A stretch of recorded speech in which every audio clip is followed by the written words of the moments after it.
대한민국 주거 형태는 정석으로 불리는 단계가 있습니다. 월세, 전세, 매매.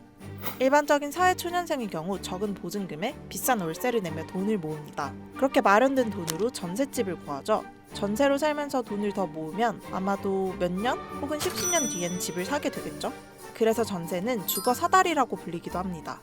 그런데 요즘 이 전세 제도가 불안합니다. 특히 2030 청년층의 경우 전세 문제에 민감하게 반응하고 있습니다. 전세 사기를 경험한 사람들은 차라리 돈을 좀 더 내더라도 월세가 낫다고 말합니다.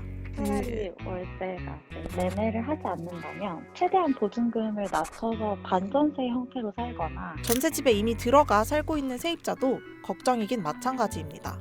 일단 저도 전세 대출이 3.21%에서 4.5로 한 번 뛰고 5.45로 한 번 더 뛰었어요. 월세를 생각을 안 해본 건 아니에요. 이럴 바에는 월세로 가는 게 낫겠다. 근데 그럼에도 불구하고 월세가 더 비싸더라고요. 그래서 월세는 일단 포기를 했고 전세로 다른 집으로 이사를 갈까 생각을 또 했었는데 그렇게 되면 또 전세 사기에 대한 부담감이 있으니까 일단 리스크를 떠안지 말자라는 생각으로 여기에 스테이를 하기로 했고 사실 전세는 우리나라에만 존재하는 독특한 제도입니다. 이게 본격적으로 이게 하나의 보편적인 임대차 방식으로 뿌리 내린 것은 아마도 70년대 이후 산업화 과정과 맞물려 있다. 우리나라는 IMF 이전만 하더라도 개인한테 대출을 거의 내주지 않았어요. 우리나라가 돈이 많지 않으니까 이 돈을 좀 더 효율적으로 쓰기 위해서 이제 수출 대기업 중심으로 자금을 집중적으로 배정을 하고 일반적인 가게에는 돈을 빌릴 수 있는 여력도 되지 않았죠. 집주인 입장에서는 대출을 낼 수가 없는 거예요. 그러니까 세입자로부터 돈을 빌리는 거죠. 제도권 금융이 아니라 사금융을 통해서 내 집 장만을 하는 일종의 이제 대출 지렛대로서 전세가 기능을 했다. 금융기관을 통해서 거래되는 돈이 아니라 개인과 개인 간에 오가는 돈인 거죠. 내가 그냥 돈을 준 거구나.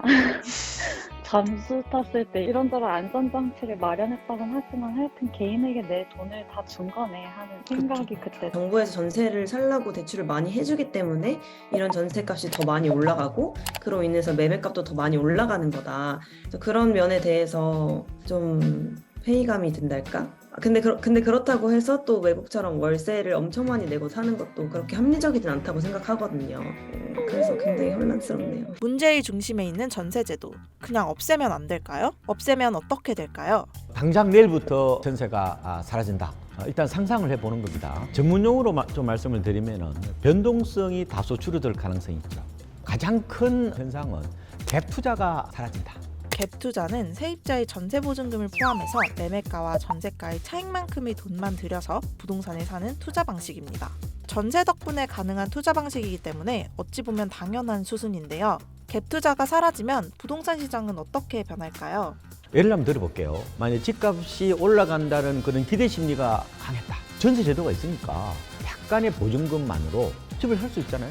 그러니까 너도 나도 뛰어들 수가 있는 거죠. 실제로 지난 몇 년간의 부동산 상승기에 갭 투자 비율이 급등했습니다. 그러면 집값이 크게 오르다가 지금처럼 집값이 하락할 때는 이 갭 투자 하신 분들이 상당 부분 손절매로 혹은 좀 낮게 처분할 가능성이 있는 거죠. 이렇게 갭 투자가 기승을 부리지 않았다면은 집값이 이렇게까지 쑥대밭이 되었을까라고 생각을 해보는 겁니다. 갭 투자자들이 부동산 시장에서 빠져나가 보다 집값이 안정적이어질 것이라는 분석입니다. 물론 전세가 사라졌을 때 단점도 존재합니다. 아직까지 우리나라의 월세는 외국에 비해서 그렇게 비싼 형편은 아니에요. 집주인이 전세를 통해서 시세 차익이라는 대가, 보상을 받잖아요.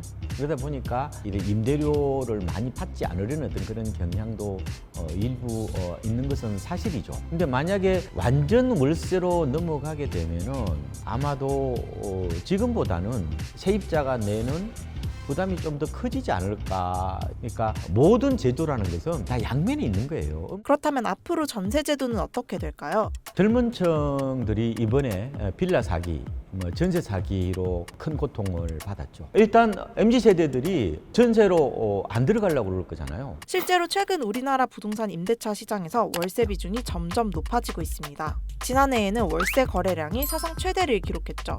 장기적으로 보면은 전세 소멸 시대가 찾아올 겁니다.